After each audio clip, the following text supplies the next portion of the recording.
Hello everyone. If you like what I'm doing here, please consider subscribing, liking, and commenting. It would really help the channel out quite a bit. Thank you very much. Almost all the shows that you hear on this channel were produced around 60 to 90 years ago. It was a different time and a different era. Stereotypical portrayals and comments were the norm back then. Many old-time radio shows contained some material that today some would find objectable in some fashion. This is history, and this was the way it was. We learn from our mistakes and we move forward every time the sun comes up. The shows contained here are not only for the historical content they may contain, but for entertainment. What some may find offensive, others will not. If you find you are easily triggered by stereotypical portrayals or comments, I suggest you immediately stop listening, unsubscribe, and find other avenues of entertainment. Unless the platforms that I have these shows uploaded to mandate they be removed, they will stay.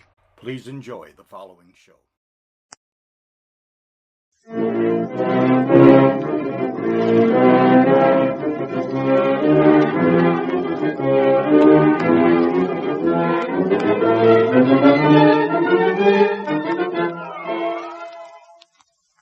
The most delightfully fascinating character in the realms of mystery, Charlie Chan.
At Pine View, near Lake Tahoe, Charlie Chan is endeavoring to find out who killed Landini, the noted opera singer.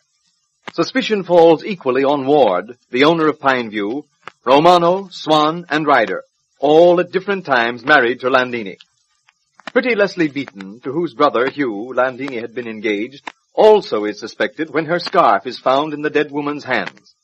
And now, Ryder, under questioning, adds to the suspicion by stating that he saw Leslie Beaton standing on the balcony a few seconds before Landini was killed. You must be mistaken, Mr. Ryder. I'm sorry, Mr. Holt, but I'm not mistaken. Perhaps Miss Beaton has omitted to tell you of the incident, but I don't think she'll deny it when you tax her. Which, of course, Mr. Ryder, we shall do. But of Miss Beaton later. Present moment, we deal with you. What else did you see as you looked from window? Well, besides Landini standing on the balcony and Miss Beaton on the balcony, nothing. You saw airplane with wonder pilot Mr. Island at control, same as I did when looking from window? Well, naturally. But you were there at that particular moment. Did you see Landini waving to Ireland? Yes, I did, of course. Is that important? Perhaps. What was she waving with? Her hand, hat, or what?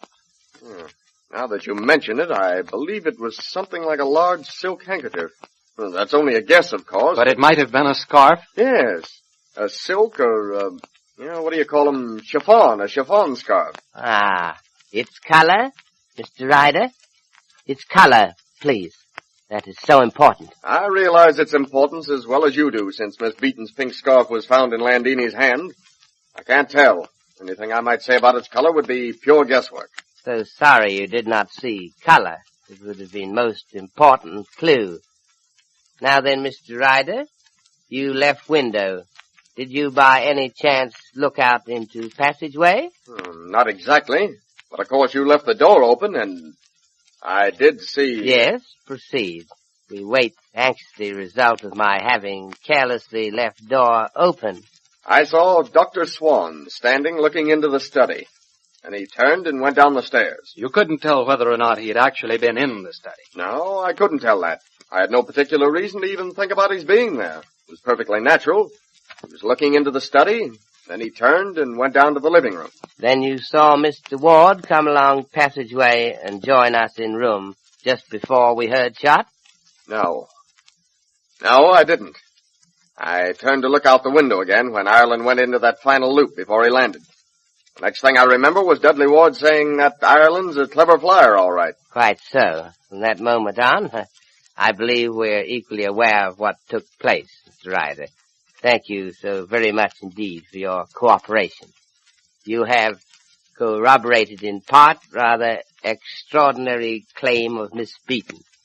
Will you be so good as to remain while we question young lady about her omission to tell us she was on balcony? Well, I don't see why I should be made to face her. You're not being made to face her, but I, for one, would prefer it. Well, then, I suppose so. If you have any real reason. I have very definite reason. Mr. Holt, will you ask Miss Beaton to come in, please? Oh, yes, sure. Thank you so much. Mr. Ryder, you are hiding something.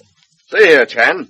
Are you implying that I'm lying? No, Mr. Ryder, since you are not upon oath to tell whole truth and nothing but truth. But you are not telling everything. Well, have it your own way, Chan. I've said all I'm going to say. In little boy attending school, refusal to tell on companion is laudable trait of character. But in man asking questions about murder of fellow human, said refusal is anything but laudable. In spite of your eloquent plea, Chan, I have nothing to add. Sit down, Miss Beaton, please. So sorry to have to disturb you. But Mr. Ryder, much against his will, I must add. Thank you, Chan. Mr. Ryder says that upon looking out window, he saw you on balcony at same time as murdered woman. Oh, that's quite possible, Mr. Chan. I did step out onto the balcony for a few moments while the plane was landing, but it was too cold. I remained less than a minute, I believe. But you did not tell us that before. Can you give reason? Yes, I can. Ever since this murder happened, I've been thinking in terms of what happened when we heard the shot. It was before the shot that I was on the balcony, and it merely escaped my memory. I see. Oh, well, we'll not detain you longer, Mr. Ryder. I wonder, would you be so kind as to mention to Mr. Ward, our host, that we would like to see him? It'll be a pleasure, Mr. Chan. Ryder sure doesn't like you, Inspector. So seldom people having something to conceal do like policemen. I have a confession to make, Inspector. Ah, I'm so glad that you saw your way to making it without suggestion from me. What was that?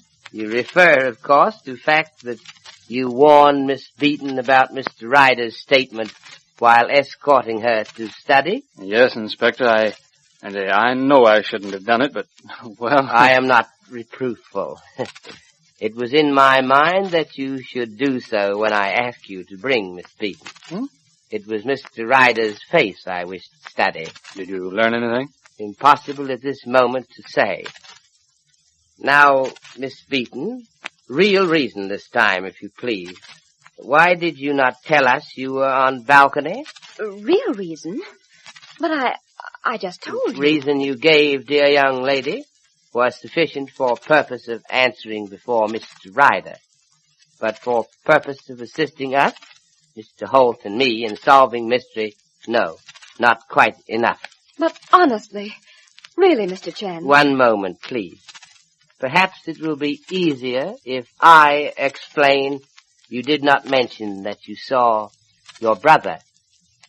You knew? I surmise. Your brother, furious at Landini sending for Ireland, was standing outside house. He showed his anger quite plainly. You saw him. You also saw Landini. You thought it possible that in fit of unreasoning rage, your brother might have killed Landini. So, You tried, loyally to shield your brother. It was unnecessary gesture. You mean that my brother could not have killed Landini? At moment at which you suspected him, he could not have done so. You see, angle of bullet disproves that. But of course, about angle of bullet you do not know.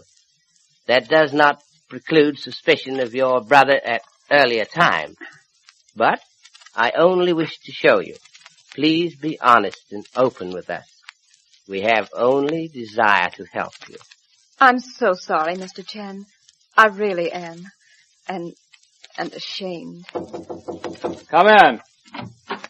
Oh, Mr. Ward and Mrs. O'Farrell. Yes, sir. I was bringing Mrs. O'Farrell with me to see what you would like to eat. You've both been at it for hours without a stop and without eating. I met John Ryder as I was on my way up. He said you wanted to see me. Have you learned anything? A little, Mr. Ward, but so little. Mr. Ward, we sent for you to ask this question. When you were on way to turn on landing lights, did you pass anyone in hall? Why, I don't think so. You see, I went down the back stairs. As you know, I met Cecile. Yes, of course. But think, it is important.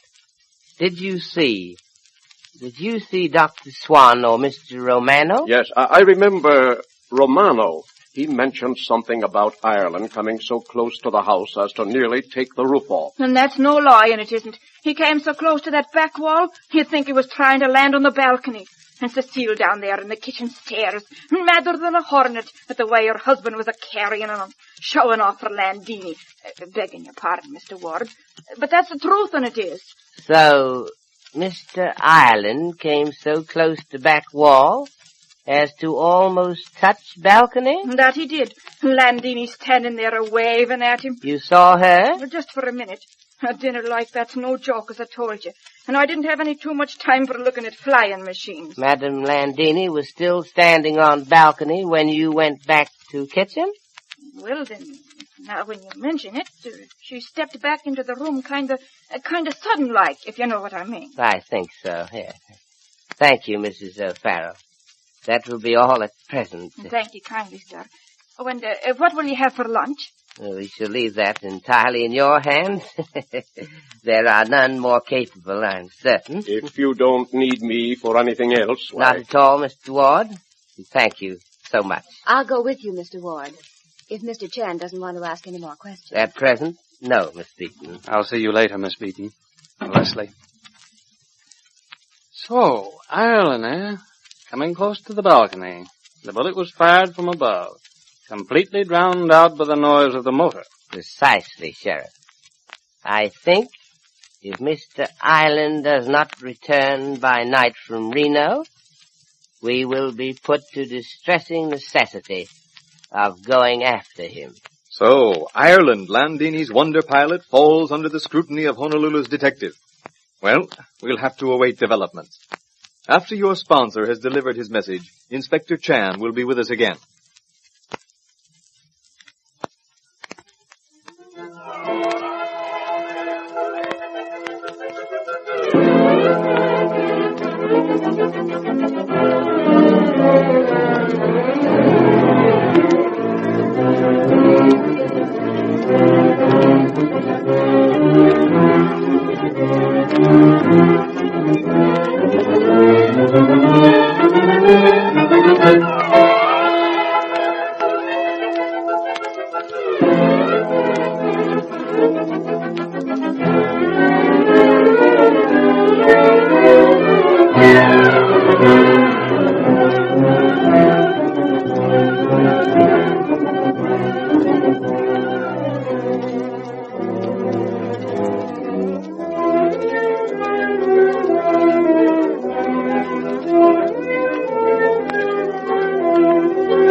Well, Mr. Chan, we are all wondering what little Chinese tidbit you have for us this evening.